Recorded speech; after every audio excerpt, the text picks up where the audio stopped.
About 6 hours northwest from the west, on the west side of the state of Florida, sits a little short track known as Five Flags Speedway, located in Pensacola, Florida. Hello everybody, I'm Tanner Sharp, and in the booth with me tonight is Mr. Justin Kolb, and sitting in the production truck doing all the camera work is provided by Carlos Acosta. And tonight you are watching the three-wide racing leagues RaceKings Cup Series at the Five Flags Speedway. It's not the Snowball Derby; it's the Cup Series here at the Five Flags with actually 15 degrees of banking in the corners of the racetrack. It is a short little half-mile pavement track, Justin, and it can produce all sorts of action, even more action, especially when you're running a Cup car here. Oh, absolutely, and personally, I've never seen Cup cars race here tonight, so I'm going to be very excited for that. But really, you can't get any better than short track racing, especially with these Cup cars and these groups of guys. I think we're in for a fantastic race here tonight. We are indeed here for a fantastic race here tonight, and we talked a little bit about the racetrack. It's got 15 degrees of banking, and it's considered one of the fastest short tracks in the country due to that banking. And usually you'll see the super late models race here for the Snowball Derby as its signature race. But enough about the racetrack, let's talk about the drivers, because we got a little bit of a team dominance going on, and that is going to be Eisentech Enterprise, who is currently leading the points and have won the last couple races, with the exception of Bristol. One of those races was at Road America, which was Peter Short winning that race. But Cameron Short still leads the point standings with 235 points. Three OG drivers, Samuel Close and Paul Ross, are sitting second and third place in the points. Those two drivers have 213 points, and Paul Ross has 202 points. Sitting fourth in the points with a big climb from his win from Road America, Peter Short, fifth in point standings, 185 points, and Johnny Thomas for Johnny Thomas Racing sits right in the top five in points with 183 points. Matt Hackathorn with 180. Luis Salmaso, 178 points in seventh. Levi Zielinski, 171 points in eighth. Mike Stevens, 165 points in ninth. And Kyle Hanshaw rounding out the top 10 in points. He is tied with rookie Dylan Hickey, 156 points apiece for those two drivers. So that's the point standings, Justin. What sticks out to you, and who do you think would be a good player factor for tonight's race? It's actually pretty funny. The top three in points right now are currently sitting 1, 2, 3 in practice, and it just shows you with Cameron Rich sitting on top currently that these guys can just win just about everywhere. And it really doesn't matter the size of the track, 4 mile, half mile, mile and a half. They can do it anywhere. But Samuel Close, Paul Ross, I know those two are really good short track racers, showed their hands at Bristol just a couple weeks ago. And looking through the standings here in practice, got Mike Stevens in 8th. Was running pretty well at Road America. He's looking to get back on track here as his finish was not quite to his liking last week. Yeah, absolutely. A driver that's sticking out to me a little bit in the point standings. He actually gained 3 spots since the last race. He's top 10 in practice right now, and that's Jordan Teal. I want to talk about Jordan Teal here for a little bit. He just scored his first top 10 at Road America. He started 5th there and finished 9th. Hasn't been on a consistent level, has an average finish of an 18th. Might have a shot at a good top 10 here tonight, maybe the win, but he does suffer from 2 DNFs, so actually keep an eye on Jordan Teal. He's shown he has a good car to stick in the top 10. I know it's a short track. We might see some accidents here tonight because that's that's short track nature for the iRacing simulator, but nonetheless keep an eye on him as the night goes on, as we are just about 5 minutes away from qualification. Right now these drivers are just finishing up practice. I do believe they finished up the drivers meeting to go over the rules and all that. So with that being said, we're just kind of we practically covered everything, but what are you expecting from tonight's race tonight? Are you expecting a caution field race? Do you expect we can have some long green flag runs? Because usually when you see a 5 flag speedway race, usually it's set at a nighttime. Today it's a daytime, whole different ball game, different handling of a race car. The track temperature out there right now is about 117 degrees, and actually that track temperature might change the more these drivers turn laps on this racetrack, especially that bottom groove. Absolutely, and I was actually a little surprised when we hopped into the sim here to see that it was a daytime race. Personally, I like more of a nighttime race, but you're absolutely right, Tanner. It's going to change the handling of these race cars so much, and we've already been seeing a couple guys well, most of the field have a little trouble in and off the corners just with losing the rear of the car. And this, not the greatest amount of banking at this track. It's definitely a track, and we've already seen it in practice, where you can lose a handling quite a bit off the corner and spin those tires off and just lose control of the car. Hopefully we don't see too much of that tonight, but I do expect that we're going to see a lot of hard, short track racing, a lot of close racing, and hopefully some fantastic racing and a fantastic finish. Yeah, and it looks like from here in practice, from watching, it looks like it's going to be a little difficult to try to pass drivers tonight because that bottom groove obviously is going to be the preferred line here. You said you've never seen the Cup cars here at Five Flags. What is your experience here at this racetrack? My only experience at this racetrack that I've ever had was actually here in the 3-Wide Racing League. I think we had a first time a Rumble race here one time. Otherwise, what's your past experience here? Well, that's actually my only experience. First and only time here at Five Flags Speedway, that was under the lights. A super late model event, and I don't think I fared too well in that race, but I remember our producer, Carlos Acosta, had a pretty good showing that race, and it was fun racing here. As you mentioned, it's going to be a bottom groove, and that's the way it was that time, but I do see a couple guys, it looks like maybe passing tonight. Maybe some guys missing the corner, losing a little bit of grip. Possibly sliding up that track. That wasn't a huge factor last time I was here, but, the sun is out. The racetrack's a little bit looser. Have to see what we all fare here in tonight's race. Yeah, absolutely. And I'm not sure on the tire wear, but from my understanding, especially with these Cup cars, the tires wear pretty quick here. And also from my understanding about this racetrack, Five Flags Speedway is also known for having an obstructive surface, which is laser scan here into the sim, and it wears the tires out quickly. These characteristics rewards drivers who do not abuse their tires, and is considered to be by many a part of the appeal of this racetrack. So this track certainly does have its own characteristic for really any kind of car you drive it here on the sim or you watch it in real life. I've never been to this track in real life, and we are 6 hours away from Daytona, which I've never been to either, but that's one of my favorite super speedways to watch. So far in practice, with 2 minutes left to go, Cameron Rich sits on top of the board with practically a 17 flat, to be more accurate, a 17.089. And then you got Matt Hackathorn. When is this guy gonna win a race this season? Every time we see him, he's usually running it within the top 10, and he runs very quietly up there. He doesn't make any noise, really. He's just, running his own race. And that's what I like about Matt Hackathorn, is that he really runs his own race. He doesn't get in any trouble out there. He doesn't really bother anybody. Hopefully one of these days we get to see Matt Hackathorn back in victory lane there, Justin. Oh, absolutely, and I think he kind of shocked us all last week with, I believe it was the top 5 at Road America. Not really known for a great short track racer, but as you mentioned, ran a great race, ran his own race, didn't get into a lot of trouble, and a few races I was up in the officials booth, I noticed just very clean racer, very, as you mentioned, runs his own race and tries to stay out of trouble the most he can, or the best he can, and just tries to get put together great finishes, and most of the time it pays out for him.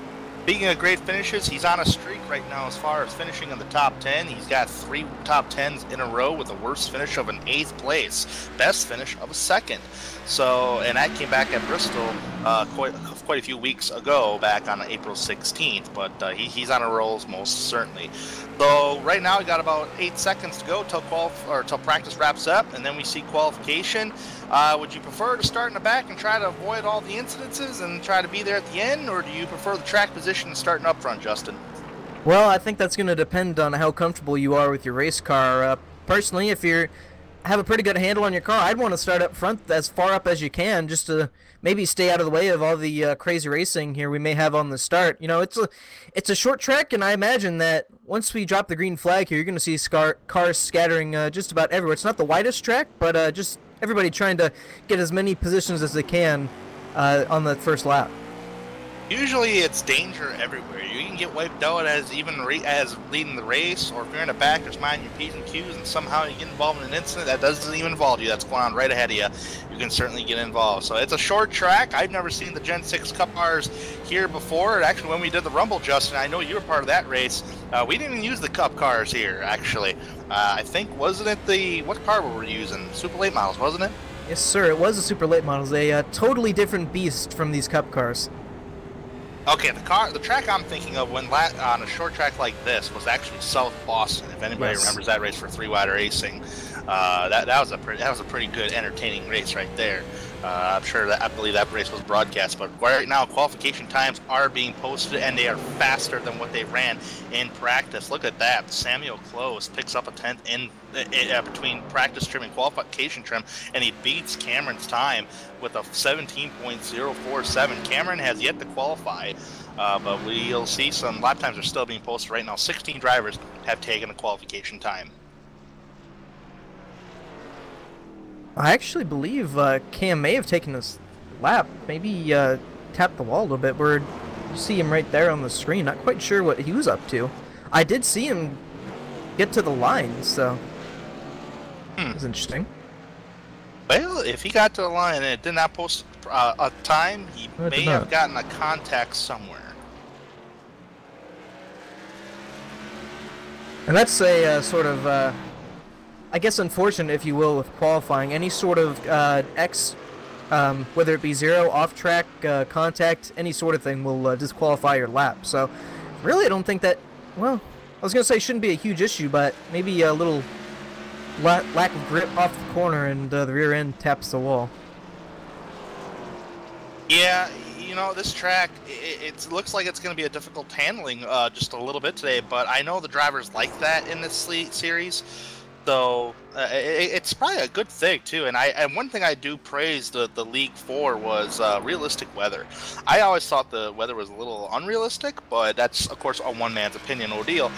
But they follow the real lifetime weather, and today it's during the daytime, so it's really going to add in a major factor for these drivers. Oh, absolutely, yeah, and you know, just quick look at the weather. 88 degrees out there, little hot there out in Florida. As far as I know, it's usually pretty hot and humid out there. I'm sure our producer can confirm that, but as he just did. So, you know, we've already seen a little bit of handling issue here in qualifying, a little bit in practice, and I'm sure that's going to be no different in the race. It's just going to be the question of how well can these drivers handle these monster stock cars. We only have about a minute and a half left here. Yep, just a minute and a half left. And I do believe, I've had a malfunction issue here on my end here. Just trying to get back into the session. Yes, yes, production truck, I made a mistake. Happens to the best of us. But real quickly here, just want to point out how close we were for the pole. Samuel Close ran a 17.048. Matt Hackathorn was only about, you see there, 3 1/1000ths off with a 17.050 for my scoring. So, didn't think we'd get that close for the pole there. Wow, man. You know, I didn't think we were going to get faster in qualifying than we were in practice. Holy moly. Well, you know, it does happen, but usually on a daytime setting with a hot track temperature like that, I expected slower lap times, but man, that blew me out of the water.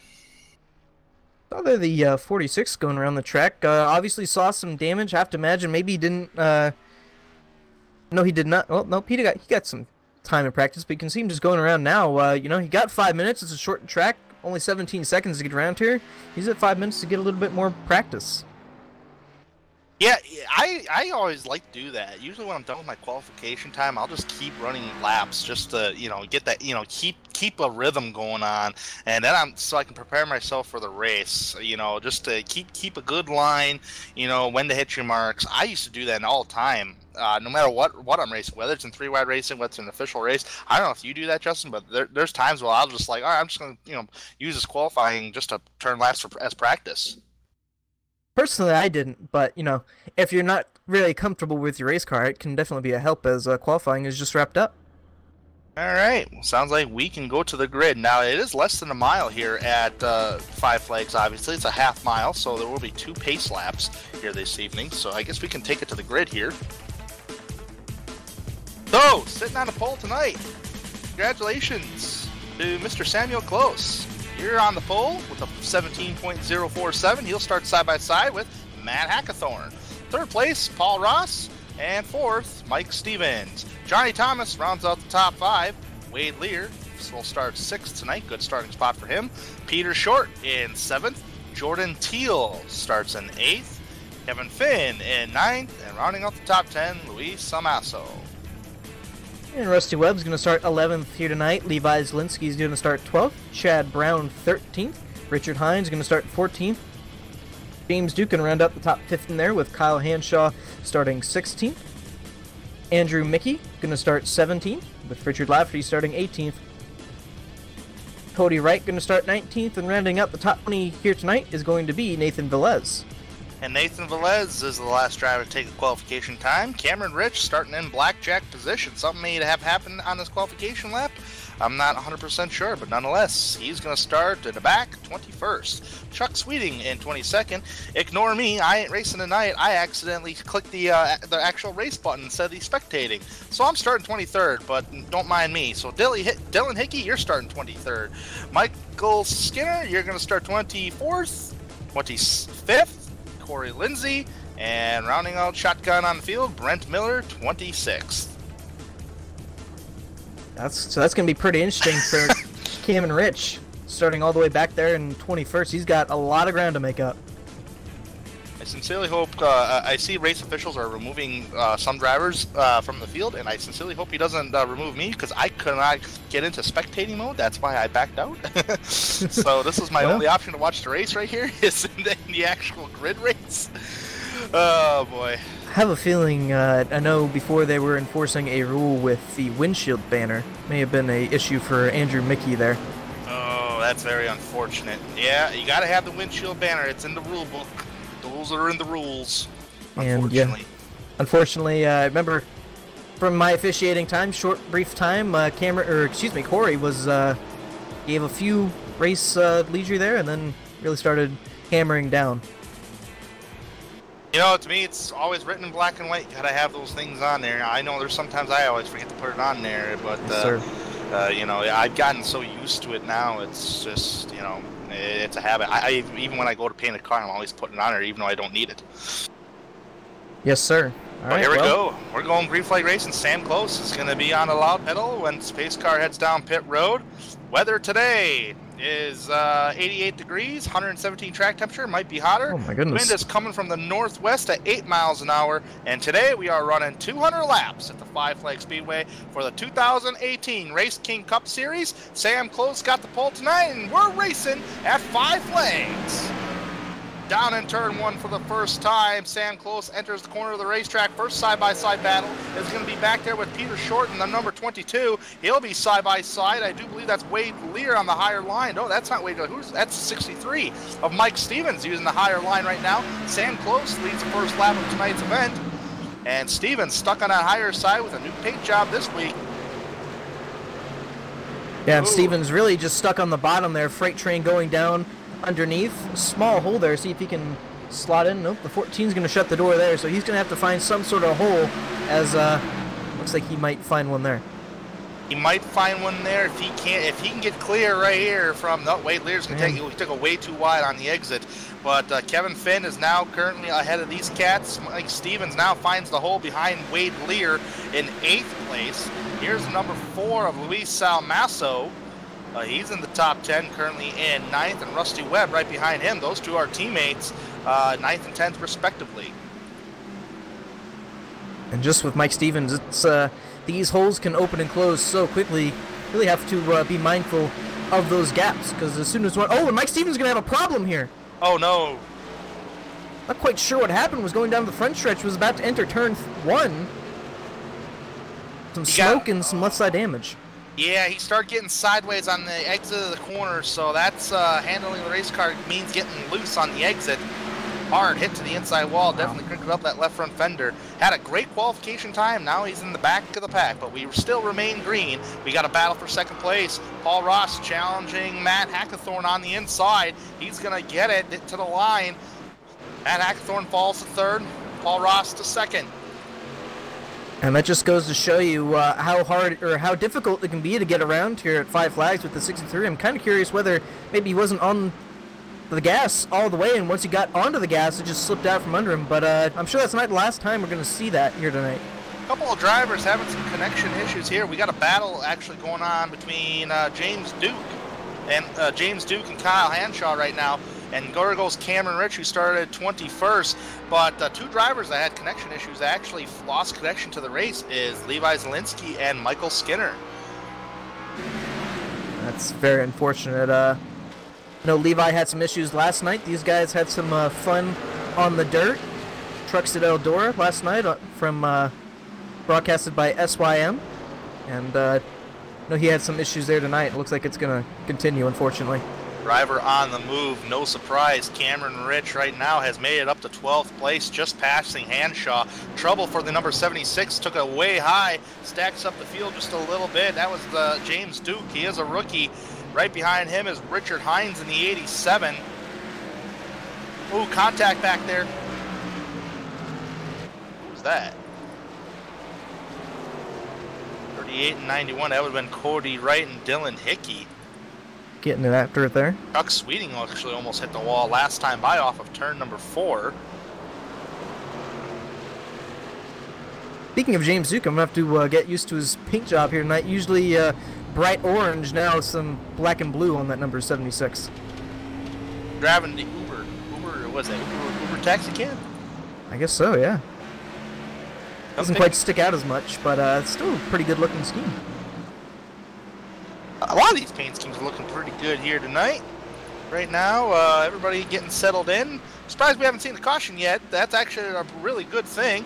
Kind of searching around the racetrack right now if there's any kind of battles. We might have a battle. For the lead, it looks like Paul Ross putting together a pretty good run here, entering 3. Got some good momentum off turn 2, and he's going to try and take the battle to stay him close there for the lead.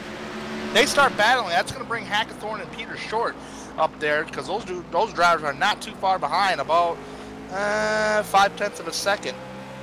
But I think they have to make sure they don't start battling themselves, as Peter Short as well starting to put a pretty good run against Matt Hackathorn here. Cameron Rich got by another driver, still getting by another driver. He's trying to get around Jordan Teal for 10th right now. He completes the pass, so Cameron Rich cracks the top 10 for the first time Wasting no time. Yeah, he made that 21st starting position look like, it's going to be fun. I might be fast out here, but I think it'll be more fun if I start from the rear of the field, huh? Yes, sir. I don't believe it'll be too long before, as you see, well, we see Levi just leaving pit road, so he is back in the race, but I don't think it'll be too long before Cameron Rich starts knocking on the leader's door in the top 5 here. Yeah, he's coming. That's for sure. Oh, we got a caution. First caution. Looks like the 76 of James Duke around in turn 3 and 4. Heavy front end damage there. What happened here? Possibly some contact with the 87. Oh, that kind of started entering 3 there. Yeah, that looks like, I think Duke got loose, and Hines wasn't prepared for it. 91, I think, was an unfortunate victim in that one. Yeah. Ooh, yeah. Got loose, and then, well, have to see how much damage that 91 has. I don't think it'll be too much, but heavy damage on James Duke's part, though. Absolutely head on into that wall. And don't see any safer barrier around this track. So, not that that matters in iRacing, but might kill the virtual driver. Yeah. Alright, pit road's open. Everybody hitting the pits right now. I assume this is going to be a 4-tire pit stop. Pole sitter Sam Close already on pit road. Right side's going up. Anybody going to take a gamble on 2? I don't see... we might... Nope. Never mind. I'm kind of looking at a different camera angle here. Paul Ross beats. Does he beat Sam Close off pit road? I believe he did. And it looks like we only had one driver stay out. That was the 27. Oh, no, never mind. He's coming in now. That was what, the 26 of Chuck Sweeting? Yeah. And this is pit box coming in. Pit box, yeah, but he does not get credited for leading a lap. Just short of that start-finish line. Yep. But Paul Ross gets credit for leading a lap here tonight. I do believe we still count bonus points for leading a lap. Yes, sir, we do. So Paul Ross gets a bonus point. Well, Tanner, if you can't beat him on the racetrack, try beating him at pit road, and obviously that worked for Paul Ross there. It did. That was a because look where the exit pit line is, right next to Close's pit box. And usually when you get the #1 pit box, that's actually certainly an advantage if you're the race lead or the pole sitter. But there, Paul Ross just had a quicker pit stop. Doesn't seem to be too much shake-up from that pit stop, so in terms of the lineup. Yeah, not really. I was actually surprised on Paul's pit stop. I thought Sam was going to beat him off pit road just because where the pit line was. But Yeah. Ross's pit stop was a 14.4 compared to Sam's 15.2. All right. Well, before we get back to green here tonight, just want to mention that these cameras tonight are brought to you by Track Cams for Gourmets. You can find more information and download the pack at www.trackcams22.com or facebook.com/trackcams. Great sponsor by them to provide the track cams here for Five Flags. We got the one to go signal. We're going to get green flag racing this time by Paul Ross, Sam Close, Matt Hackathorn, Johnny Thomas, and Kevin Finn rounding out the top 5. Jordan Teal, Luis Salmanso, Rusty Webb, Cameron Rich, and Kyle Hanshaw, the rest of the top 10. Here we go. Back green flag racing at Five Flag Speedway. Paul Ross, your race leader. He's in command. We're racing. Hackathorn sleeping on the job. Pretty good wheel spin there. Almost 3 wide into turn 1 there. As the 64 is going to get stuck in the middle just behind that.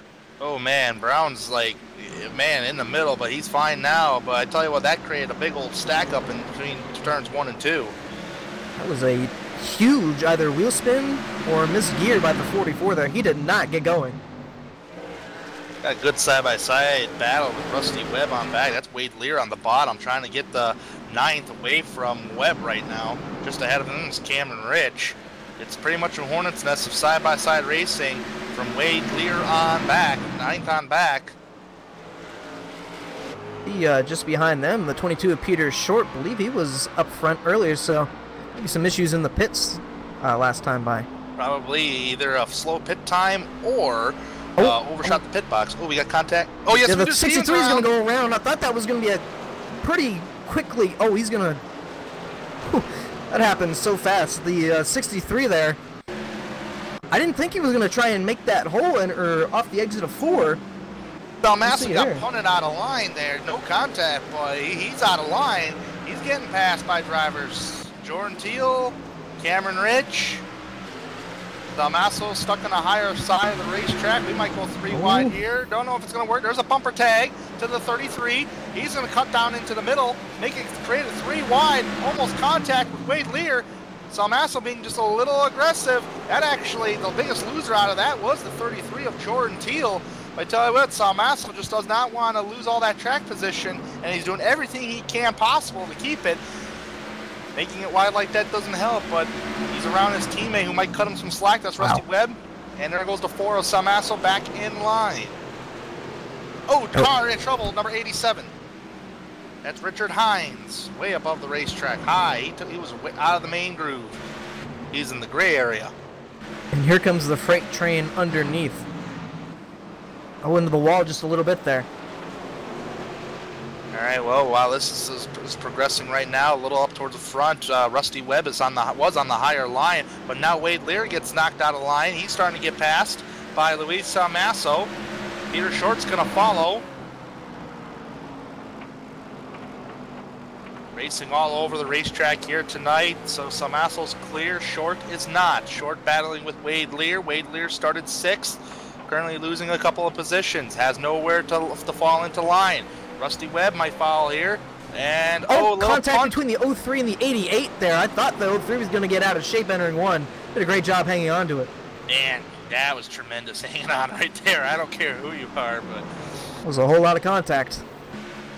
Hey, I mean, you gotta expect that little bumper and beating and banging out here. That's 5 legs. This is a little different than Bristol. And with all that racing, it appears that the 4 cars lost about 2 seconds up to Cameron Rich there for 6th, though they've kind of separated into a little bit of 2 packs here. Car way above in the gray area back there. That's a 91. That would be Dylan Hickey. He is a rookie in this series. Getting a lot of experience from these drivers, almost getting contact from Stevens in the 63, who's trying to recover the best he can from an earlier incident that did not bring out a caution. Stevens is going to go under Hickey back here.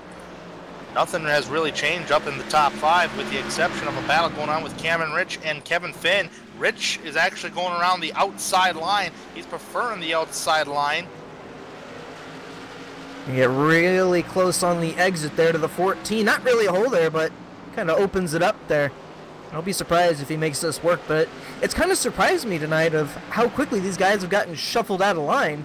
A lot of contact, a lot more contact than I thought we'd see only 36 laps into this 200-lap race. I really thought Wade Lear was going to go around because he got a tap from, I believe that was Webb in the left rear quarter panel, but he hung on to it pretty good. But we got pretty good battles in the top 5. You got Johnny Thomas trying to battle with Matt Hackathorn, and right behind those two cats is a battle between Kevin Finn and Cameron Rich. As Cameron was able to get back down to that bottom side, now it's going to be the 14 who's stuck on the outside, and it looks like Cameron's going to be able to pull off this pass on Kevin Finn. Kevin Finn doing everything he can to hold on to that position. Right now it looks like he's going to have to give it up because Cameron Rich just went by. And crashed the top 5, by the way.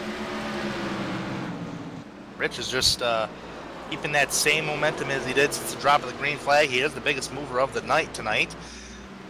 21st to 5th. Nope. 21st to 5th. There's another driver that's kind of making his presence known, but he's outside the top 10. That's Chuck Sweeting, 22nd to 11th right now. Johnny Thomas could not complete the pass on Hackathorn. So Thomas remains in 4th, Hackathorn 3rd. Nothing happening up towards the race lead between Paul, Ross, and Sam Close.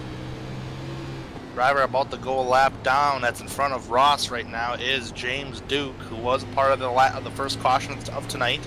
First and only caution. Got a battle for 4th. Johnny Thomas, Cameron Rich. Might get him here. He's going to think about going on to the inside. Yes, he does. Cameron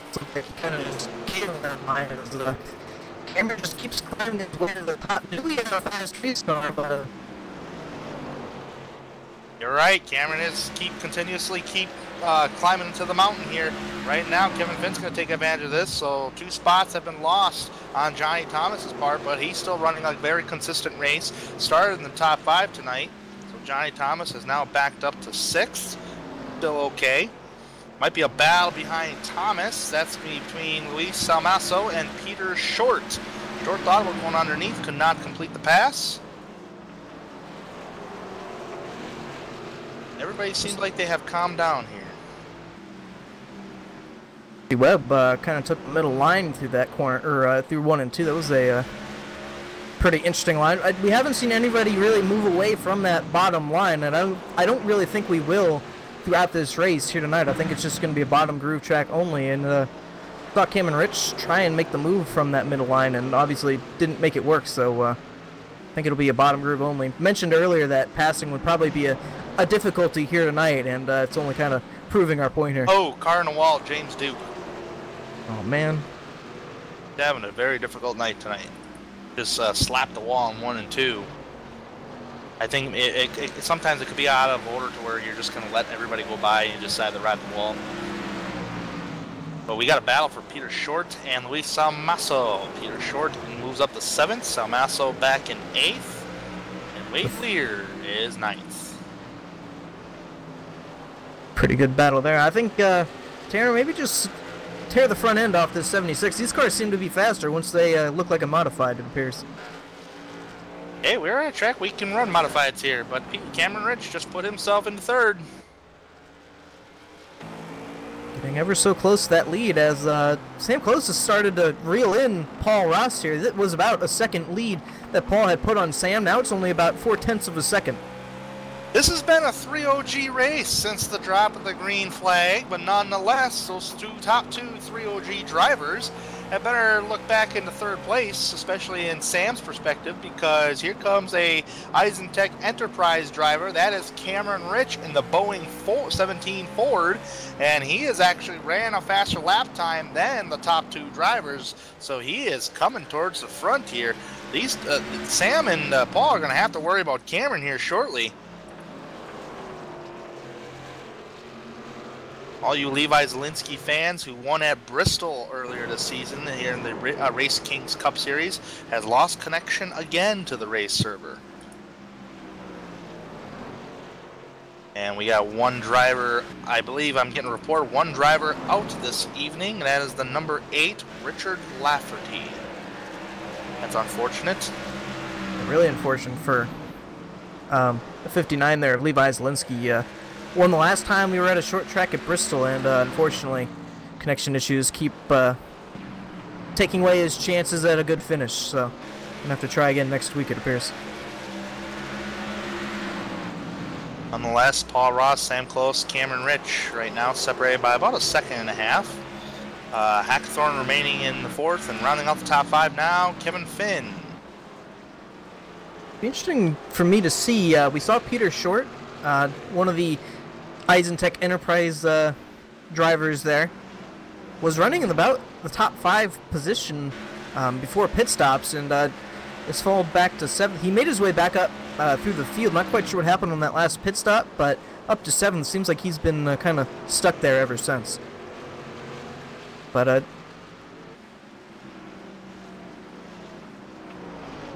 so lengthy time there on pit road, but Tanner, it's almost a little refreshing to see a new team out front here battling for the lead, first and second, 3OG Racing. Just a little bit here, and let's talk about the 3OG Racing, since we ain't got an Eisentech driver up there. Right now, Sam Close and Paul Ross are sitting second and third place in points right now. Sam Close has actually had an interesting season, but he has yet to visit victory lane. He's been up towards the front every week for Sam, but his best finish has been third. He keeps knocking off the third place finishes like crazy. So hopefully Sam can get her done today for sure. And how about Paul Ross? Paul Ross doesn't have a victory, but he's got 3 top 10s so far this season, with the best finish this season of a 4th place back at Rockingham. He started on the pole in Rockingham. And the last time Paul has led this many laps is back in Daytona. So Paul has actually been very consistent week in and week out, no matter really where we go, especially in the truck series side. Had a pretty good chance to win Bristol until he got caught up in that unfortunate wreck and kind of took him out of contention. But great to see him running up front once again, and his teammate not too far behind trying to put the pressure on him, but he's been able to hold him off ever since getting off pit road first. If I'm not mistaken, according to my stat sheet here, Paul's and we're counting the console side too, just so you know. He's the most winningest active driver out there. And I guess showing it here tonight, trying to put another one in that category. He is. I think, if I'm not mistaken, just for the league itself, I gotta correct him, I gotta find it here, hold on. Yeah, Sam Close actually holds the record on the most wins since 3 Wide Racing has been involved with iRacing, with 27. So, I mean, you got some fantastic drivers running up towards the front right now. Sam Close getting inching closer and closer to his teammate Ross. And I can say from my time on track with Sam, a great racer, a very respectable racer, and really nothing bad you can say about this guy. Gets by guys cleanly and gets his wins fair and square, and about to size up his teammate here for trying to get that lead back.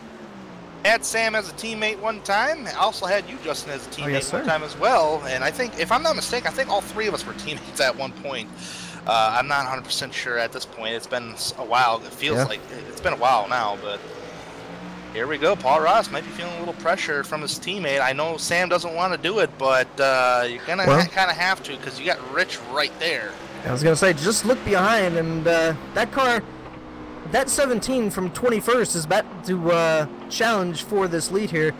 That just shows you the strength that Eisentech Enterprises has this season, and about won every race here. This is quite impressive what Cameron Rich has been able to do this season so far, and it's still incredibly young. Crazy thing is that Paul just ran an 18.3 compared to Sam Close's 18.2, and Cameron's 18.2. The only difference between Cameron and Sam is 100ths of a second. Got by the lap car there of James Duke. That will put him 6 laps down at this point. Thank you, Director. I was just actually going to check my notes because I get a thing every week from the league officials. It is 11 laps down. If you go 11 laps down, you are parked for this evening's festivities. Well, James has been one of the guys who has been pretty good at making sure he does not get disqualified. And the battle for the lead heating up here. Gotta go for it. You got Rich right behind you. So here we go. Battle for the race lead. Paul Ross Gonna have to surrender race lead to his teammate Sam Close. He's going to have to make sure he doesn't get passed by the 17 here as well, but he's going to go really high, and it looks like he's going to lose those 2 positions. May have to let him go right now. Yeah. That's kind of what you have to do. Just, if you're faster than me right now, I'll just let you go, and I'll get you back later. Inching towards the race lead. Yeah. Here comes Cameron. Just so impressive. And they're going to start to inch into a bit of lap traffic here. Big time lap traffic, because tail end of the lead lap here is upcoming, and that would be Chad Brown. Oh yeah, they're going to catch a whole bunch of lap cars here. If Sam can catch them lap traffic drivers before Cameron attempts to pass him, he can protect the race lead a little longer. And I'll tell you what, that's a lot of traffic. That's the whole end of the pack right there, and they're racing pretty hard, just trying to get by one another. But I'll tell you what, this has been a surprisingly green race here tonight. Little bottleneck there for Sam, kind of pushed up the hill just a tick, still holds on to the race lead. Sorry to interrupt you there, Justin. No, this race lead is getting interesting here. But our director is actually Cameron's going to get underneath here, and from 21st to the lead, put the 17 on top of the board here.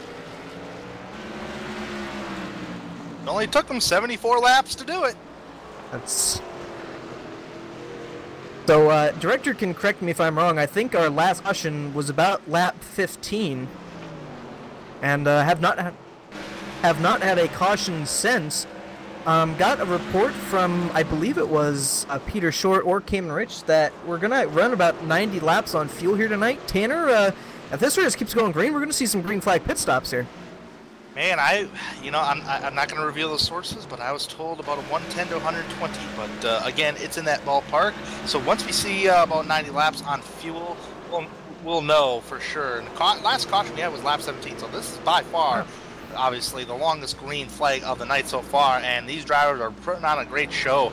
It's been great green flag racing since that last caution. But that back of the pack battle is brewing up, and big time.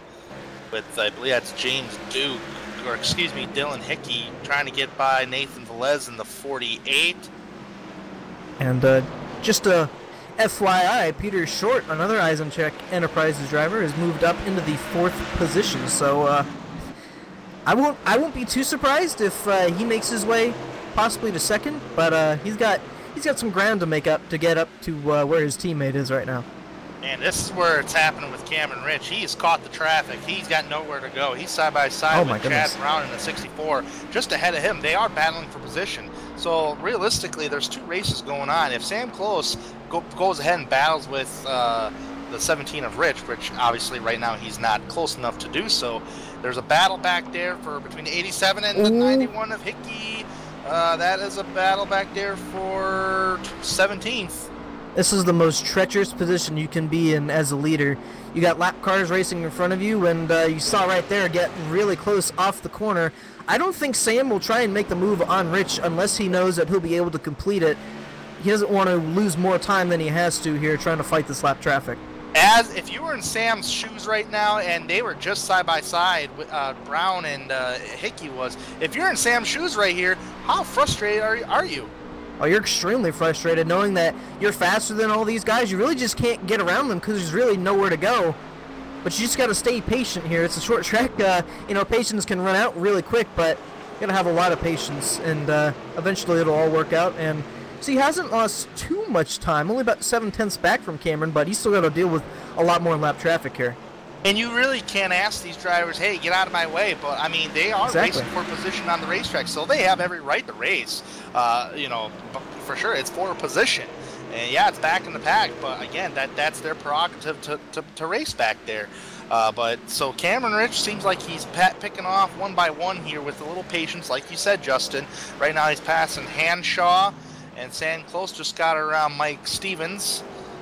And Stevens, man, he's had a rough night. Oh, 3 wide back there. Velez, Brown, Stevens. Paul Ross doesn't have anywhere to go. Yeah, Paul's kind of the last one left in here. He's got lap cars in front of him and behind him kind of sandwiched in there, but as mentioned, just got to keep patient, and eventually you'll work past these guys. But Cameron Rich did a pretty good job of maneuvering his way through that huge pack of lap cars there.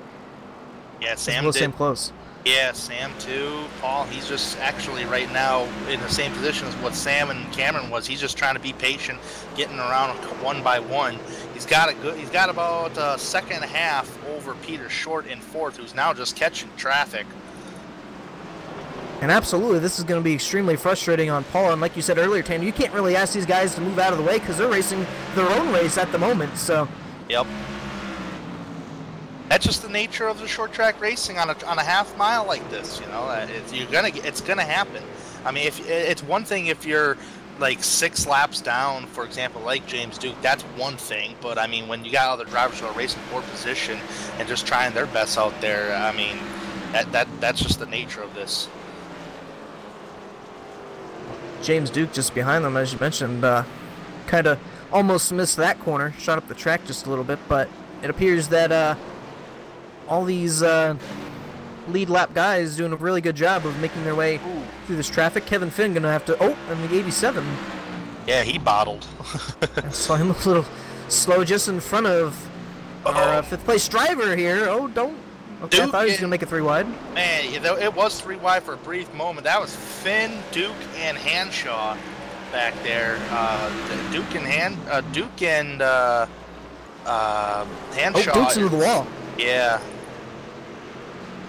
Hanshaw and Duke is not for position, but I tell you what, that was a close quarters for Kevin Finn there. Yeah, James Duke currently still about 6 laps down, so just trying to make his way around the racetrack, just finish up his long night here. We're only about 9 laps away from halfway. This has been quite the quick race here tonight. This is probably one of the quickest short track races I can remember in 3 wide racing. I'll be honest about that. I don't remember when the last time we had a quick short track race, but nonetheless, it's maybe could be Bristol. I am listening to the production truck. So currently watching Sam close here, and I think he may be moving his lineup just a little bit. Not quite on the bottom as we saw him earlier hugging that white line, kind of moved up half a groove. And if he can't find a little something to chase down Cameron Rich here, who's about 2 seconds up in front, about to lap his teammate Jordan Teal there. I think it's been less than a second. I know Peter even keep an eye on Sam close just a little bit here in his times, but we got about what, 5th? Yeah, we do. That would be Luis Almaso and Kevin Finn. And the lap cars in front of him have kind of strung out single file, so not a whole lot of worrying to do about that. Both of them actually middle groove there. Before he's able to get it back down to the bottom, he's going to be able to get side by side with the 14 here. I was going to comment that Peter Short was catching, and he's drastically catching Paul Ross right now. Last time I looked about 2 laps ago, it was 0.7 of a second. Now it's down to not down to 0.5 of a second, 0.4 of a second now. So, but we do got that battle there for the 5th spot. And I'm sure with Paul, that lap traffic had just a little bit to do with Peter Short catching him, but have to see, hasn't let a whole lot of guys pass here tonight. Have to see if this 22 has the speed to get around Paul. There, I think he's got the same speed. Don't know if Short would be faster than Cameron Rich. He times this time by.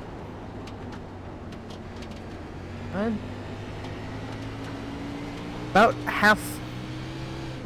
Well, Paul last time by 18.52, and Peter an 18.49. So just a little bit quicker, but well, now he's really putting the pressure on.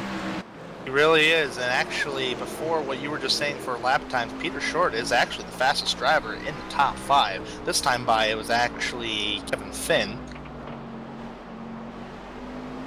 And here I am questioning if he has the speed. This has been one of the 2 guys that really challenges for every win this season. We won at Daytona, leave Atlanta. Luis Almaso got passed by Kevin Finn. Got battles all over the place right now. A little bit, trying to keep up here. I do see Matt Hackathorn calling it into the pits now. He's short pitting this thing. And the question will be, with him pitting, does that bring everybody else in? We'll have to wait to see for that one. That battle right there on screen. Peter Short got around Paul Ross. Matt Hackathorn just leaving pit road there. Now, according to my notes, it's about a little over a second of a fall-off time on old tires to fresh tires. And actually, that is a true statement because Cameron Rich just ran an 18.5 compared to his best lap time of the race of a 17.4. Yes, and we'll have to see if that really, those fresh tires really helps, especially with how much lap traffic that 17 or that 44 is going to have to deal with. Thing is, with the Matt Hackathorn, he's 2 laps down, so right now he's banking that this stays green. Otherwise, he'll just have to take a wave around, and he'll still have a lap to make up. Now the 44 on the back bumper of the 18. Paul going to let him go here, and definitely showing that fresh tire speed. So I'll have to see how much ground he can make up, and if the strategy will work for him. And no competition there. You said lost 2 laps. It's a short track, so obviously going to go more than 1 lap down. I think he tagged the wall there just a little bit. Some damage. Not sure if he had that before, but I think he.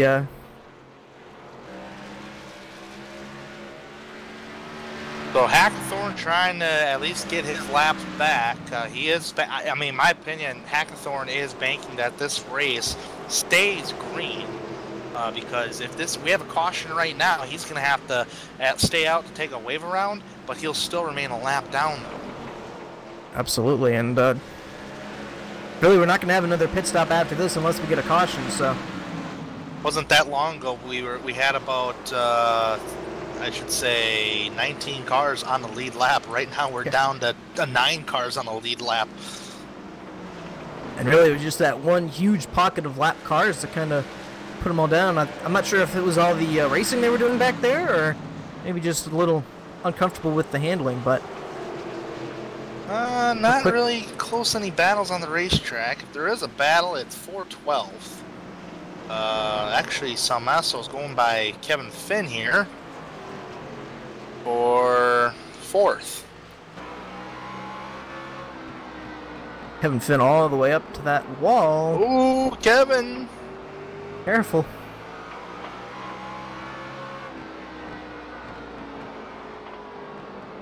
I do believe the 44 is going to get, that's Matt Hackathorn wants to get a lap back because he is catching and reeling in Mr. Cameron Rich. Cameron Rich set sailed. Paul Ross hitting pit road.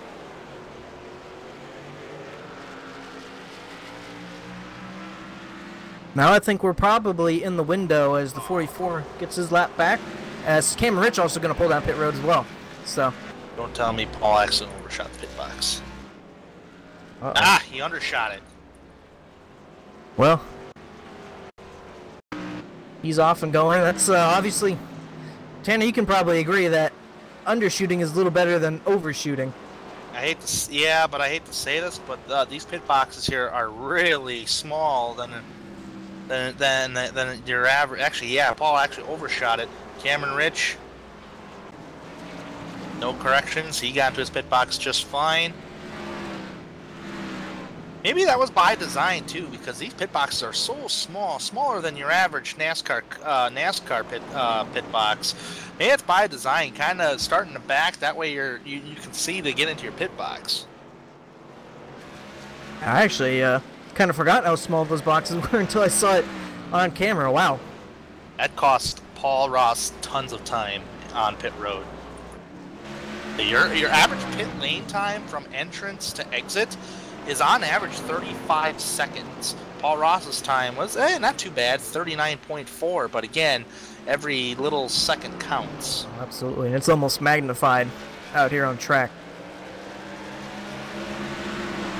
I got a, yeah, 14.0 on my end, but either way, it's a very good pit stop by the crew of Paul Ross. So not a crew error, just a driver error. We do still have some guys who have stayed out on track. The 4 of Luis Salmaso is the 17 going to get his lap back from Luis. But as Rusty Webb just coming down pit road, so that'll leave Luis and Johnny Thomas, the only ones who have not come down pit road quite yet. 98 lap tires on that 4 we're hearing. Thomas and Salmaso have yet to make a pit stop. I do believe it might be happening soon, though. We do got a battle for 7th, Kevin Finn and Paul Ross. That's pretty close. Those two cats. Otherwise, everybody else is kind of strung out here.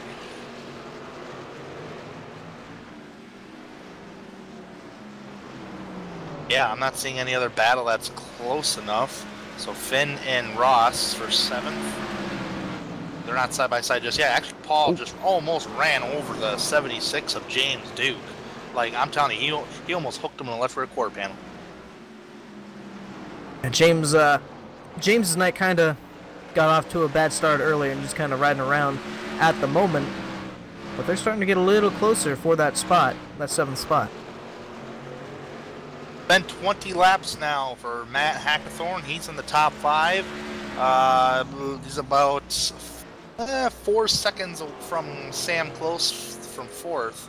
And Peter Short just behind, trying to take that 5th spot away. Ooh. He's actually side by side, and it looks like he's going to get the position entering 3. So that'll put Peter Short to 5th. Short, obviously, on the fresher stickers. Yep, yes. Sorry, I wasn't paying attention to the times on who was battling where. But I just saw it, and so Peter Short currently still has to get himself back on the lead lap. Luis Salmaso about 3 cars in front. As you see the battle between Paul Ross and Kevin Finn. Kevin actually took that spot away from Paul. We're going to get about 9-8 cars on the lead lap once all this cycles. When Johnny Thomas and Luis Salmaso pit, Salmaso's currently leading the race. And obviously it looks like both those two kind of banking on a caution at this point, trying to trap as much cars down a lap as they can. Oh yeah. I'll be banking on caution right now, as long as it doesn't involve me. Yeah. And kind of at this point, they've kind of made their bed. They're going to probably lose a lot of track time, but kind of the position they put themselves in at this point. So sometimes your bet is already made long before the race even starts, or long before the race even finishes. So 108 laps has now been worked on for Luis Salmaso and Johnny Thomas. That they've been out there. Cameron Rich remaining in the 3rd spot. So once those 2 drivers pit, Rich will take over the race lead. He's got about a 1.6 seconds over Samuel Close. Got a battle a little bit heating up there. Actually, it actually already happened. That was Kevin Finn getting by Paul Ross.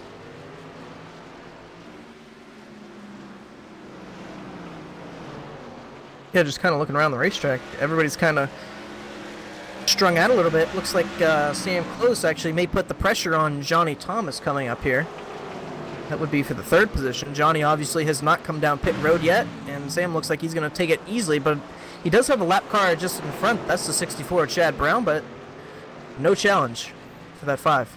At 83 and 17 or 83 and the 4 are banking on a yellow here. Actually, it could be by design just a little bit too, because Johnny Thomas and Salmaso, if they pit here, they both can make it to the end. And to where everybody else will have to at least make a pit stop. Make it to the end on fuel. I didn't think about that actually till now.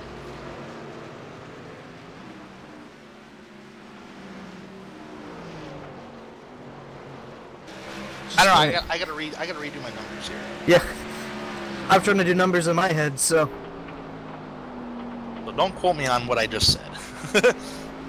I believe they came down at lap, what was it, 110, somewhere around there.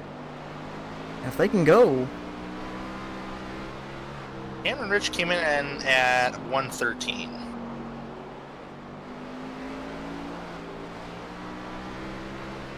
I'm gonna double check my 134. Well. Okay, so Cameron Rich, he came in on lap 113. But the driver that's about to pass the race leader, we got a battle for the race lead, Salmasso and Rich. Salmasso stuck on that high side. The 17 has a lap car he has to deal with, but again, no challenge, 17 to the front. As far as fuel's concerned, Cameron can make it. The driver named Matt Hackthorne, I'm a little worried about. Yeah, I think he's going to be... Say, if... Yeah, Rich... Oh, crash! Down the front straightaway! Oh, no! Not sure who that was. And we stayed green? Car. Somehow. I think it may have been the 38 car of Cody Wright. Yes, heavy front end damage. Saw him just sliding down the front straightaway. Not quite sure what happened. Oh. Wow, I thought he got more damage than that. Take another look at it here down the front straightaway. Just contact with the wall, loses it, and oh my goodness, somehow he regains control of that car. With Samuel close right there in third, that could have been huge. Wow.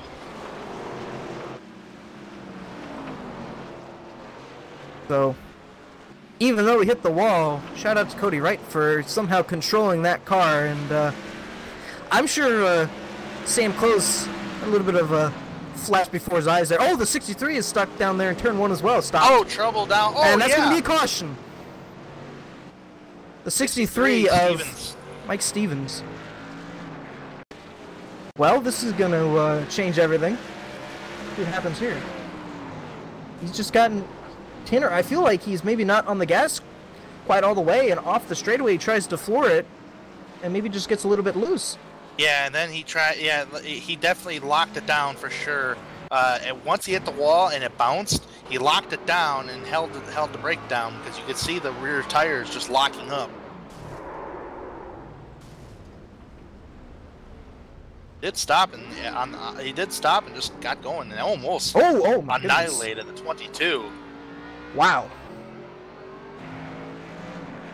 That could have gotten big. Yeah, that could have.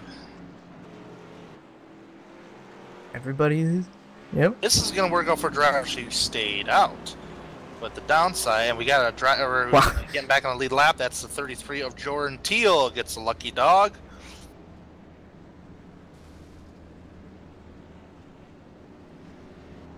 Cameron Rich is going to get off pit road first, no contest. Cameron Rich with a 4-tire pit stop. Alright, well. Boy, let me tell you, that worked out for Luis Salmasso so well, and I believe the 83 had already come down pit road. Yes, he did. Johnny Thomas is... If Thomas waited one more lap, he would have been good to keep with that track position. But he pitted a lap earlier than a caution came, and that locked him down at least one lap. How unlucky can you get? Well, he's going to get the wave around here at least, but see if he can't work his way back up. All right. Before we get racing here once again, I want to thank our partners here for the wonderful cameras. These are provided by TrackCams for Gourmets. You can find more information and download the pack at www.trackcams22.com and find out more at facebook.com/trackcams.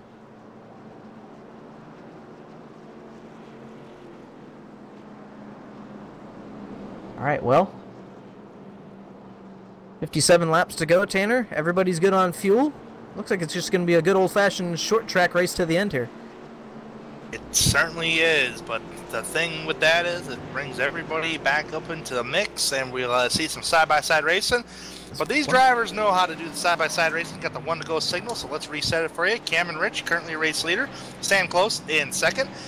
Gambler Luis Samasso stays out and got that track position. He's third. Peter Short in fourth. Running out the top five, Matt Hackathorn. So here we go. I'm just surprised at how well that worked out for Luis. As the 17 kind of spins his tires there, but gets the good run off as the green flag is out. Made it look like that the 5 was sleeping on the restart. But here comes Salmasso and Short. Salmasso is trying to hang on to third. Peter Short challenging him off the higher line. Door to door. It'll be really close off turn 4 there, but the 4 makes it stick. Still battling. Man, I tell you what, Peter Short really trying to hang on to the higher line, though.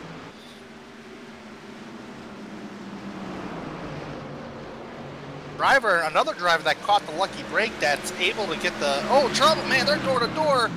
And I tell you what, Short was close to clipping the outside wall. I mean, I tell you what, you probably couldn't fit a piece of paper between him and the car. Oh, the 44's into the wall back there. Oh. Tagged it off too. It was a pretty hard hit, but it doesn't seem to be much damage, as now the 18 of Paul Ross going to be underneath him. That's for the 5th spot. Yeah, that caution was needed for Paul, in my opinion, because this gives Paul the opportunity to get that track position back after the mistake he had on pit road. Absolutely. Really a blessing for a lot of guys there. With Luis, Paul, and just missing was Johnny Thomas. One of the few passes on the outside road we have seen tonight just happened. Peter Short just got third away from Luis Salmasso. Peter to third. Got a battle back there between Wade Lear and Matt Hackathorn. Oh, no, he's going to go around. He's going to... Still sideways. He's going to gather it back up there on the apron. No caution. We stay green. I tell you what, these guys have been so loose off the corner, but they've been able to all save it somehow. And that looked like he got loose on the entrance. Got too heavy onto the brakes. Yeah. Got some damage there on the left side, but... Yeah, could have been a lot worse. You're right there, Justin. He actually did get loose off the exit of turn number 4. But it cost him a number of positions. Yes, he's all the way back to 8th now. 10 cars remain on the lead lap, with on the tail end Charlie being Rusty Webb in 10th. Battle for second heating up as the 22 just about lost it off turn 4 there. Got the tail end of it really loose. And was on the rear bumper of that 5. Now he's going to have a challenge once again with the 4 of Luis Salmasso. You could throw a blanket over Peter Shore, Luis Salmasso, Paul Ross, and Kevin Finn. That is positions 3rd, 4th, 5th, and 6th. And his teammate, Peter's teammate, Cameron Riches, went out to about a 1.2 second lead. And I'm sure if these guys start racing once again, it's going to be lights out for him.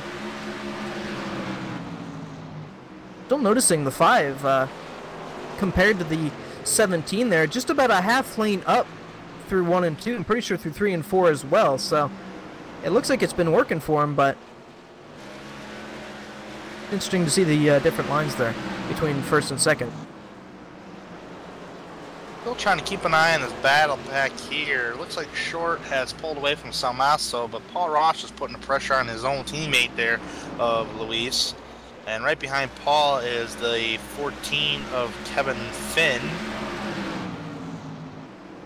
Just under 50 laps to go.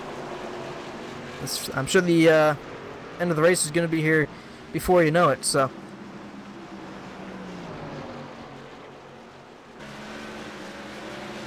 So far, I haven't been able to put a commentator's curse on anybody here tonight.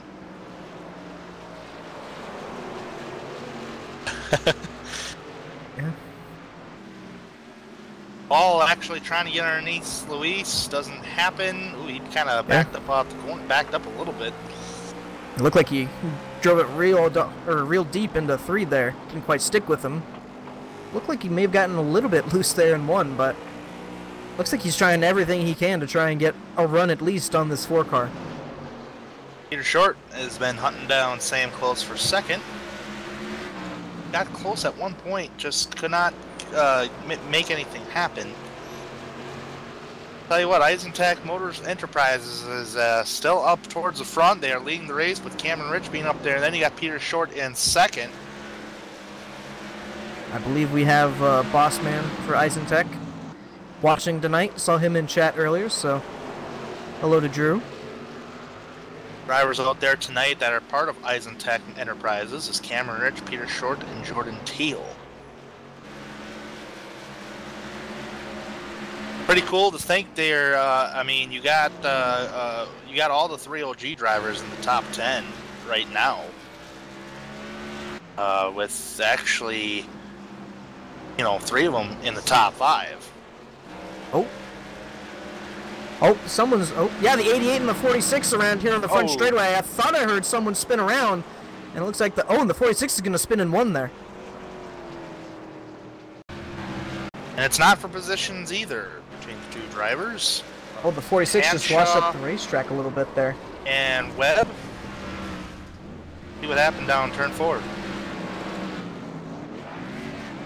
They get going there, and then I'm not quite sure what happens with the 46 there, but... So this is entering 3. Happens off the exit of 4. Looked like the 46 just kind of washed up a little bit. Hit the 88. Wiped out twice under that caution. Handshot did. Yeah. And then just kind of, spins it in 1. Not quite sure what happened there, but... Oh, okay. Production truck just saying shifted into the wrong gear there, and everybody, well, the leaders, down pit road here. Take them whenever you can get them, these pit stops. And everybody hits their pit box just right this time. Right side's going up. I am not seeing a 4-tire pit stop from anybody. Here comes Cameron Rich. Everybody, 4 tires. Oh, Sam, I believe got him. I believe he did. The pleasures of that first pit box, Tanner, and that won him. That may have won him the race right there. And we documented that earlier tonight already about that first pit box when Paul actually beat Sam at one point here tonight. But Sam utilizing that first pit box, beating Cam Rich off of pit road. Could be the move of the race, but as fast as Cameron has been all night, it'd be hard to defend him off. Yes, sir. All right, so we've reached, what, our 3rd caution this evening. And I did not document it, but I probably should have, but there is halfway bonuses that are given out here tonight. One of those bonuses is a playoff point at the halfway, or an extra bonus point, I believe. That was led by Cameron Rich.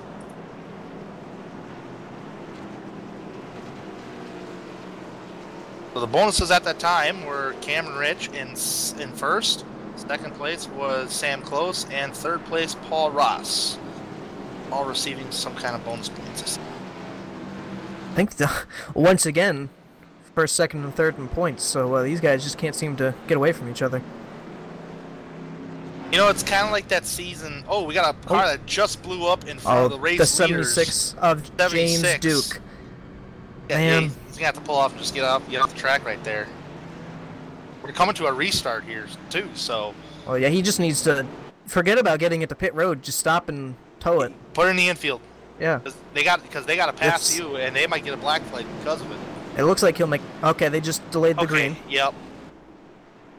I believe he was gonna make it anyways, but better safe than sorry. Oh, yes, that's true. He had to take the wave around, so... He would have to take the wave around, yes. But yeah, the leaders were passing him, and the leaders didn't want to get a black flag because of the 76 elected not to take a tow. Okay, now let's reset it for you here. That was a good call on the race officials' part. Sam Close, Cameron Fish, Peter Short, Luis Salmasso, and Paul Ross, the top 5. Kevin Finn, Hackathorn, Wade Lear, Jordan Teal, and Johnny Thomas rounding out the top 10. We're getting back green flag racing here. 30 laps to go. We're back racing. Wow, almost hit the pit. Oh. The five changed lanes. I think they're going to let him go because he spun the tires just a little bit. I mean, he gave the position back. We'll have to see what the ruling is on that. They're really close for the lead there. Contact. We'll have to see. Oh, he's going to get turned. No, the 17 going to save it. Him. Oh, my goodness. What a save. The 14 just around. Nope. Yep, he's going to hit the inside wall. They're entering one. Oh, trouble. Cameron. Oh, the 4's involved. The 4's in trouble. So much happening. Oh my goodness. Oh man, I can't use language from a production truck, but good lord.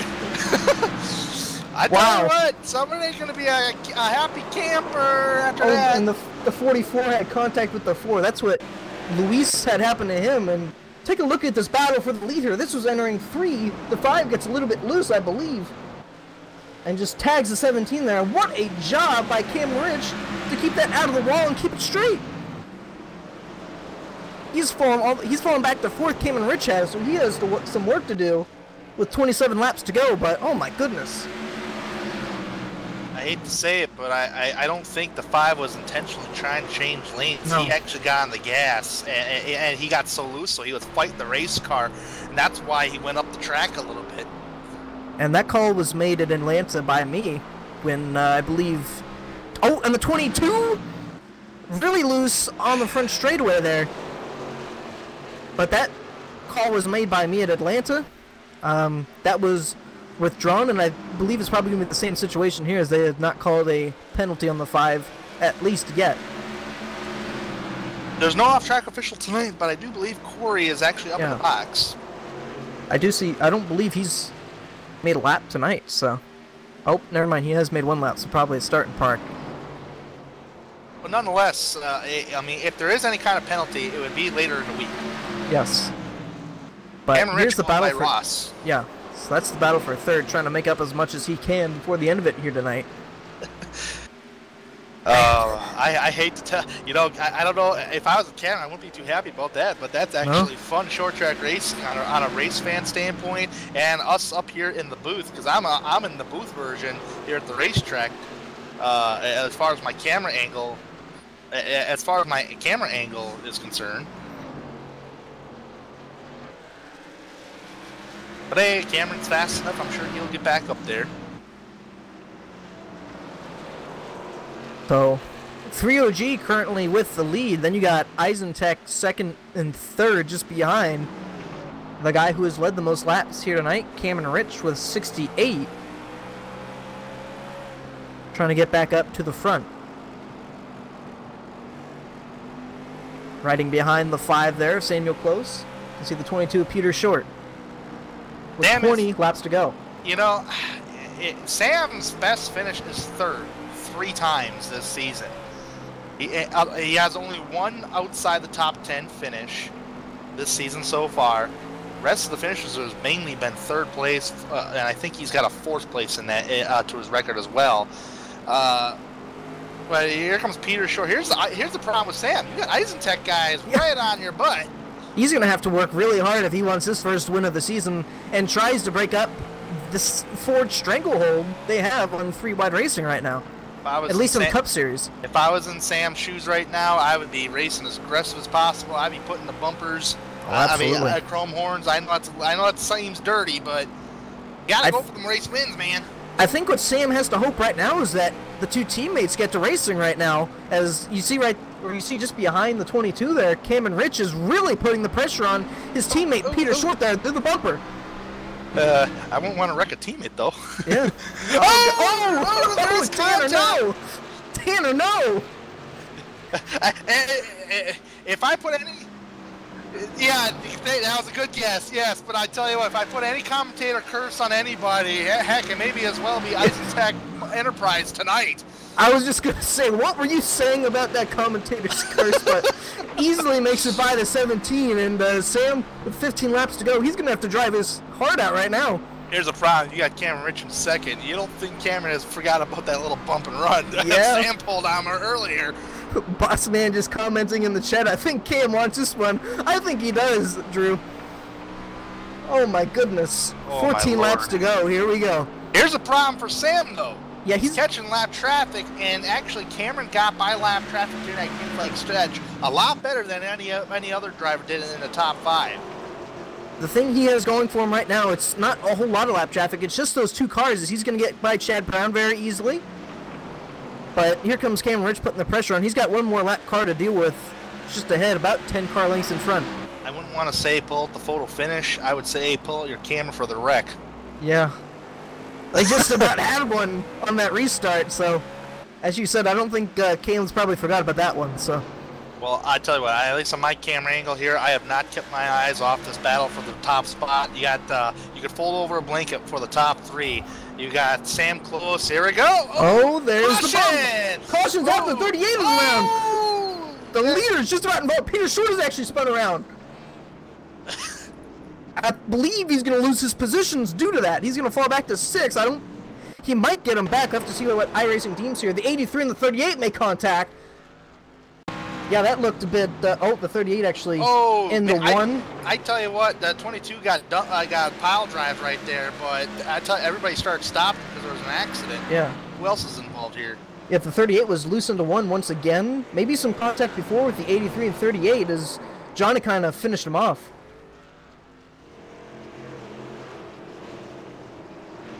And let's see what happens with... Oh, the 18 actually gets into the 22 of Peter Short. Everybody coming down pit road here, the leaders. No, the leaders actually stayed out. Dude, Close, Rich, Jordan Teal have stayed out. Well, we're going to have to see if this is going to work out for the rest of the field here. Because...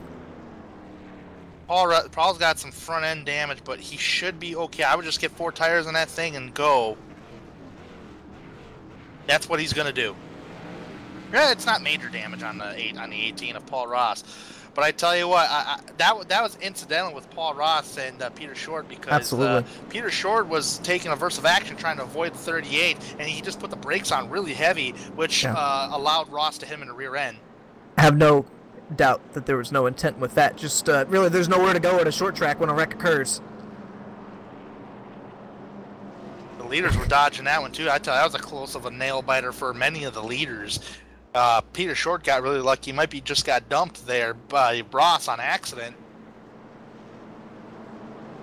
Well, these leaders I know have had a couple instances tonight. At least Sam Close and Cameron Rich have had a couple incidents tonight where it could have gotten big. But Tanner, it looks like lights are not off yet. I'd have to guess maybe a restart with 5 laps to go, and if that last restart was intense, I can't imagine what this one's going to be like. Yeah, I don't know what's going to happen, but here's the kicker, guys. Let's keep you up to date with these pit stops. Sam Close all the way down to Nathan Velez, who's cracked the top 5 for the first time tonight. That is 5 drivers who have stayed out under this caution.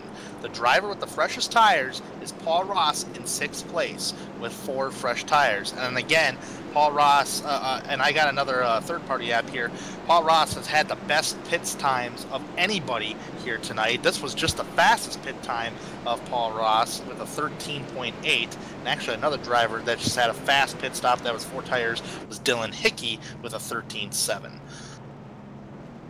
Yep. Here we go. Lights are 5 off. to go. Yeah, Paul's pit crew is really working hard. They're earning their pay here tonight, but I don't believe he's going to have enough time to get up to that lead. But see what he can make work here as we get ready for a restart with 5 to go. Hang on, everybody. 25. Here we go. Don't change your lane if you get loose. Oh, the 5 is on it. 5's on Little loose. Side by side entering 1. Here we go. 17 beat the 5 to the line there.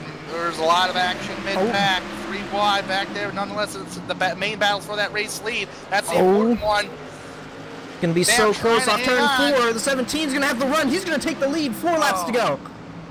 And they're everywhere back there in the pack right now. Look at Paul Ross and Peter Short on the bottom side of the racetrack trying to get at one another with drivers who have stayed out under this caution. Paul Ross still remaining in his spot where he's at. Right now, I believe the 91 or the 4 may have gotten into the wall there. It's really close back here.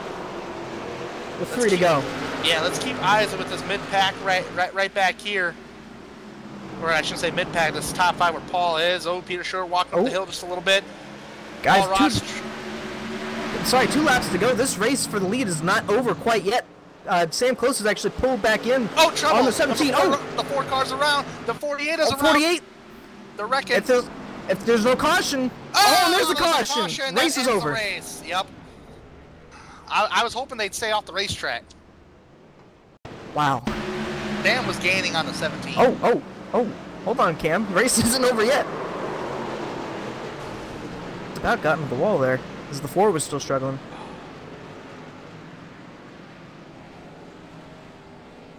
I have to believe when the 4 started doing burnouts there, at the very edge of the track is probably where the caution was called, with the car on the racing surface. Coming to the checkers, Cameron Rich will win here at the Five Flags Speedway. Sam Close in second. And rounding out a top 3 finish, who hasn't been up there all night, was Jordan Teal. Wow, what a race. That was exciting. At least the last 20 laps of this thing. Whew. And Paul Ross actually came back, even though he started third tonight. He comes back for a 4th after that pit road miscue. All right, let's talk to some drivers here. We're going to talk to the top 3. That'll consist Cameron Rich, Sam Close, and Jordan Teal. First, Cameron Rich is going to burn her down here in Pensacola, Florida. Yes, sir. Tell you what, if anybody thinks the Snowball Derby is an exciting race, I think we just seen one here that the Gen 6 Cup car is fully capable to run the Five Flags Speedway, and it definitely put on an exciting show. I'm only seeing 4 cautions, correct me if I'm wrong, on tonight's event in a 200-lap race, so that's pretty good. 5, I think. Yeah, I'm sorry, 5. All right, let's pull up some drivers here. Let's pull up Cameron Rich. Yes, we can, right? Would that be cool there? All right, let's pull up Cameron Rich. Mr. Cameron Rich, do you have a copy? I do have a copy. Hey, that got exciting there for about the last 20 laps there. I don't know about your what your thought about that little punt and push from Sam was, but you did come back and you made a pass on the outside row on that final restart and take the victory here. I do believe you led the most laps here tonight. You did collect the halfway bonus. What a wild night for a Gen 6 race at Five Flags. Tell me all about it. Well, first off, if I had to choose a race to win, this is like my number 1 because this is my home track, so it's like Daytona to me. As far as that thing with Sam, I probably did come down on him. I couldn't really see. I was trying to pinch him as much as I can because that's kind of what you got to do. It's a short track. But yeah, I screwed up qualifying. I hit the wall on my first lap at the line, so it DQ'd both of them. That was kind of unfortunate, but it was really fun coming through the field, and I feel like I was pretty good in the long run, which is where I made most of my passes on. So that's really what I wanted to work on in practice, because I know I thought with the hot track tonight, I thought it was going to be one of those races where a lot of people are racing the track instead of like racing each other. So I thought it was going to be thought we were going to go green for a little bit, and we did. So I'm happy that happened. Most certainly, and I tell you what, that had been a little bit of an interesting thing for you to come from 21st here tonight. How hard is it to pass here? Because I quite frankly, in your perspective, you made it look easy out there compared to some other drivers. Tell me about the passing here tonight. Yeah, I think it looked like to me I was running about a half a lane lower than most people. They were up in the black.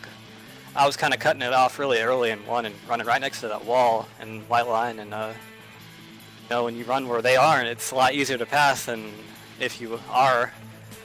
So yeah, that was just my normal line. I don't. That's kind of how I run the track,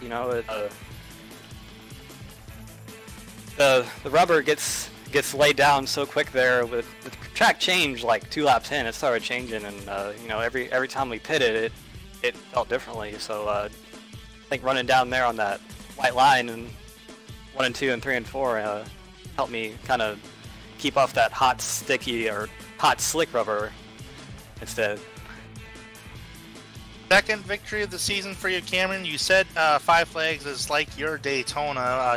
We are 6 hours away from Daytona, by the way, and I'm sure you've been to Daytona International Speedway in real life. But now we're going to wrap up Five Flags Speedway here. It was a great race.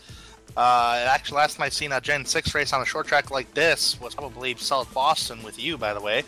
And but you guys put on a great show with only 5 cautions here tonight. And now we're going to wrap it up here and go to Las Vegas Motor Speedway. You've been Isentech Enterprise. I can't say enough about this team and how of a great performance that you guys have been putting on all season long so far. You're very good at the mile and a halves. I know you are because you sat on the pole last time we were at one, which was Atlanta. How do you feel about your chances at Las Vegas? About as good as any other mile and a half. You know, kind of just gotta wait and see what happens. You know, Las Vegas is all about gambling, so we'll see how that comes. It's about gambling indeed. All right there, Cameron. I'm going to let you go and celebrate with your team down in Isentech Enterprises. It was a great race to watch you out towards the front and battling from 21st tonight. That was the blackjack position, and congratulations on the win. Hey man, thanks. And I just want to give a quick shout out to you guys for the broadcast. You guys are doing a terrific job, so keep it up. I always go for the feedback. I love the feedback. Thank you, Cameron. Well, thank you for taking the time to talk with us, and best of luck to you next week. Thanks, guys. Cameron Rich finishing position number 1 here tonight, and I believe I am going to catch up with. Actually, you're not. I'm not going to catch up. Justin's going to catch up with Mr. Samuel Close, who finishes in second. All right. Well, Sam Close, you got a copy there, bud? Yes, sir. How's it going? Well, that's going pretty good for you two tonight. I have to imagine it was a very good night. Didn't quite get the win there, but started on pole, led, it looks like 55 laps, and oh so close to that first victory of the season, and had to dodge a lot of cars to get there. What'd you see here tonight? You know, just hard racing. Cam probably had a little bit faster car, and man, just that move he made on the outside kind of held me down, and I couldn't get the power down, getting loose, and just great side-by-side battling with Cam all night. We were just so close, and still didn't take each other out. So just a lot of fun. I'm pretty jacked up right now, so it was a good time. Definitely looked like a very fun race. And 2 questions. First, that restart got a little bit loose up to the high side. Have to imagine just a little bit of wheel spin, and I believe it was a restart after that. A little bit of or the lap after the restart. A little contact with Cameron. I assume just hard racing there. Yeah, we just kind of met in the middle a little bit. It was just racing. You know, I wish it would have gone green from there, because had that been the case, I think I could have held off those guys once the tires were, you know, a little bit older, and if we didn't have to go through the restart deal where I was having trouble getting the power down on the bottom on the restart. Probably should have been starting in third. I'm not sure what I was doing wrong, but when I shifted, it would just start breaking loose, so I couldn't really get the jump that I wanted to clear Cam, and just, you know, he drove the wheels off of it to sneak by on the outside. But yeah, it was pretty sketchy on the restarts, and it was a little loose off all night. But I will say that I really enjoyed the setup. It was the right amount of loose and the right kind of loose. It was controllable. It wasn't snappy. But you know, when you got a little over enthusiastic on the loud pedal, as you have a tendency to do with Cam and Peter and up there in the hornet's nest with those guys behind you, you can get a little sideways. Absolutely. Well, oh so close to that first victory. Move on from Five Flags. We go on to Vegas, ready for the first, well, not the first, excuse me, another mile and a half here, maybe a little bit of gambling as well here in Vegas? Yeah, I mean, I want to do whatever it takes to get a win. You know, I tried to short pit Cam, you know, on this race, and then he just came right back by me. But, you know, I think it's worth the risk to try some gambling and some different strategy moves at this point with Isentech being so strong. Absolutely. Well, before we let you go here, give you a chance to thank your sponsors and thank anybody you need to here. Three Wide Racing, Corey Lindsay. You guys race with, all three of you that are up in the booth. And, I appreciated that then, and I really appreciate you guys doing the broadcast now. Paul Ross, team owner, 3OG, Luis, doing my paint schemes, and, Cam and Peter, good, clean night. A lot of fun racing. So, appreciate it, everybody. All right, Sam. Well, congratulations, your first top 2 here tonight, and we wish you the best of luck going into Vegas tomorrow or next week. Yeah, I'll probably need it. Thanks, guys. All right, that was Sam Close, and now I'll send it back over to Sharp, who I believe has Jordan Teal here. I got Jordan Teal. I've caught up with Jordan Teal, and Jordan, hey, best finish of the season for you, a 3rd place here, and you drive for Eisentech Enterprises.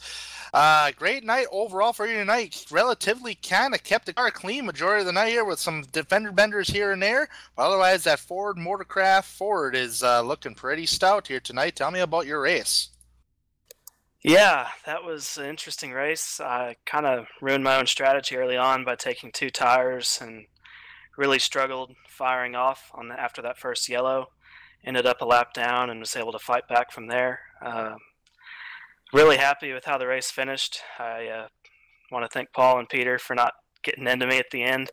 I was kind of overdriving the entries to the corners and was killing my runoff, and they did some class act driving and made sure not to just move me out of the way, and want to thank them for that. But yeah, it was a good night. My best ever finish in 3 wide, and looking forward to build on it and hope I can continue this. Are you a short track kind of a guy? Because the reason why I asked is because back at Bristol, you may have finished 16th, but 16th actually is your 2nd best finish compared other than Daytona. And now you get a top 3 here. You didn't really make a lot of noise tonight, but it's still a very stout finish here. How are you with these short tracks? I definitely like them, and I think liking the track you're on really helps your overall run during the race. I've only been driving ovals for about a year now, so I don't know if I can really say I'm a specialist at anything, but I'm just trying to learn everything and maybe kind of picked up on them a little bit quicker because I've done a lot of road racing on like Gran Turismo and stuff growing up. So maybe that has something to do with it, but really it's just finding a track you like and really putting a lot of focus and effort into staying patient throughout the whole race. How are you liking the oval race? And you said you've been about a year at it now with oval racing, and obviously now you've had some experience, especially along with the 3 Wide Racing League. How's the oval racing been treating you?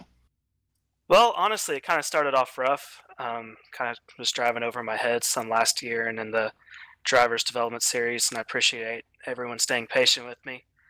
It's really been a lot to learn as far as patience. Not over driving the car because your grip level is so much farther down there than you really realize, and it penalizes you so much when you overdrive. And it's really just been trying to harness that overdriving tendency I have and trying to stay patient, practice give and take. When someone comes up behind you, try to move out of the way but not lose time at the same time. So it's been a big learning curve. Got to thank my teammates at Eisentech and my team owner Drew for kind of giving me pointers, telling me what to look for here and there on laps, trying to stay out of trouble, trying not to spin as much as I used to. So just, it's been different. All right, now we wrap it up here at the Five Lakes Speedway, Jordan, and we go to Las Vegas Motor Speedway, which, as far as the league of 3 Wide Racing is concerned, you have not made ever a start at Las Vegas Motor Speedway. How do you feel about your chances at Las Vegas? Well, I'm not real sure. I know I did some preseason testing there back when A Fixed was there, and it was fun. I like the track. I think if it's warm, it's going to be a pretty loose race car, which I kind of enjoy driving, so maybe that'll turn out good in my favor. But just try to build on what I'm doing here and stay patient, not get in trouble early on, try not to tear a fender off on lap 2 again. So. All right, Jordan, well, congratulations on the top 3 finish here tonight, and hopefully you can be able to keep it up. And if that's the case, you can find yourself in victory lane in one of these oval races. I'm sure you'll get there one day. Well, thanks, guys, and I want to thank you all for stepping in and doing the streams. I listened to the last one. It was really good. I appreciate y'all doing that. And shout out to Corey for putting on the league, getting everything together. I know it's a tough job, and we probably put him through hell, but he does a good job with it. All right, folks, that's Jordan Teal finishing third here tonight. And I'm not sure, do we have one more for an interview, or should we bring it to race results? All right, let's do one more. Ross is waiting for an interview here. Let's bring him up here. It was fun. Paul, you got a copy? Yeah, I do. How's it going, guys? Hey, you had a very entertaining race of your own tonight. I'd say you were in the top three majority of the night, but there was one little miscue on pit road that cost you some positions. But you got some of them, majority of them back, which you finished fourth here tonight. Tell me about that little pit road miscue. It looked like the pit boxes are a little smaller than usual. Oh man, they're tiny. I mean, if you're in a Mini Cooper, I'm sure he'd be fine, but full-size stock car, the pit box was about the same size as the car. And during practice, I practiced getting into the box maybe 8 or 10 times, and I kept telling myself, I'm like, I got this, and then I didn't have this. It is what it is. I mean, I felt like I had about the fourth fastest car. I just figured Peter would have been in front of me instead of Jordan, but had a hell of a finish there, and it was a fun battle the last 4 or 5 laps with trying to hold Peter off and trying to get past Jordan. Yeah, absolutely. And do you think that you made the call to come down and take 4 fresh tires in the last 5 laps of the race? Did you feel like it was the right call, or do you think that you may have just wanted to stay out? Hindsight's always 20/20. I didn't quite check the relative enough. I thought there was about 10 or 11 guys on the lead lap. I figured if, the 4th place car came in, or whatever place I was in, I figured the majority of everybody else was going to follow me down, and figured I was going to restart about 4th with fresh tires, and it didn't work out. I restarted 6th, and luckily got a couple of them back and got a top 5. All right, Paul. Now, here's a little more of a serious question for you, and that question is, what is it going to take to dethrone the Isentech Enterprise drivers? Here's the reason why I ask here. They've won, as far as the points race, they've won every race so far this season with the exception of Bristol. And now we're headed to 1.5 miles of Las Vegas Motor Speedway. What do you think your chances are for you, Sam, and your rest of your team? Because you are a big name in 3OG and this league itself. What is it going to take to try to dethrone those Isentech guys and try to go for a win in Vegas? That's it's almost a loaded question. I mean, the only time you can plan on straight up beating Isentech is if they get involved in an accident. I have 110% confidence in Sam. He's always really fast at Las Vegas. Luis, he's really good at the 1.5 mile tracks. I'm kind of just banking on another top 5. If it's a clean race, it'll probably be real close with Sam and Peter and Cam. You could throw Luis in there again. But, if they run into any kind of troubles, which does happen from time to time, we just have to be in position to pounce.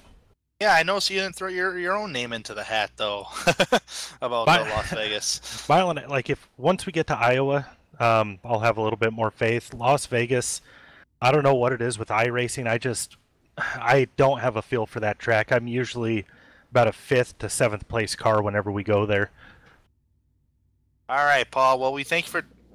Yeah, Homestead's another track for it. I know you like Chicagoland, but that's later in the schedule, though.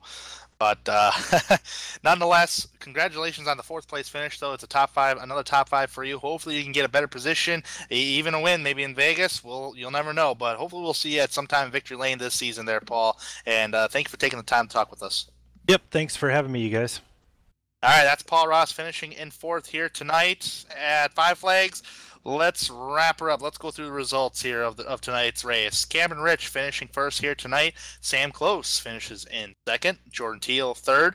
Paul Ross in 4th. Peter Short rounding out the top 5. Matt Hackathorn will finish in 6th. Good comeback by Matt. Kevin Finn in 7th. Johnny Thomas will finish in 8th. Wade Lear finishes in 9th. And rounding out the top 10 is Nathan Velez. Gonna have Chad Brown finishing up 11th. Luis Almaso finishing 12th, unfortunate with how well he worked the pit strategy there. Dylan Hickey gonna come home 13th. Chuck Sweeting 14th. Rusty Webb gonna finish 15th. Richard Hines 16th. Mike Stevens 17th. Kyle Hanshaw 18th. Cody Wright 19th. And James Duke gonna finish 20th. Blackjack position 21st tonight. Richard Lafferty, Levi Zielinski finishes 22nd, and Corey Lindsay rounds out the 23 cars at started tonight's event. All right. Well, before we totally wrap it up here, we got a couple of sponsors to thank. I do believe you got a sponsor there, Justin. Tell us about Track Cams. Yes, our cameras tonight were provided by Track Cams for Gourmets. Saw all the action with that. So if you want more information and want to download the pack, you can get more information at www.trackcams22.com or facebook.com/trackcams. And thanks to RaceKings, who sponsors the Cup Series here in the 3-Ride Racing. So thank you for sponsoring us. And also thanks to the league itself, for all the drivers here who on a great show here tonight, and as they do each and every other week. Thanks to the team tonight, Justin and Carlos. 3-Wide TV has been broadcasting these Cup races, and we will be back next week for Las Vegas Motor Speedway Racing of the RaceKings Cup Series. May 14th, 133 laps there at Vegas. Which driver is going to feel lucky there? We'll find out next week, same time, same place. All right, everybody, I'm Tanner Sharp. This is Justin Kolb and Carlos Acosta in the production truck. We'll see you next week.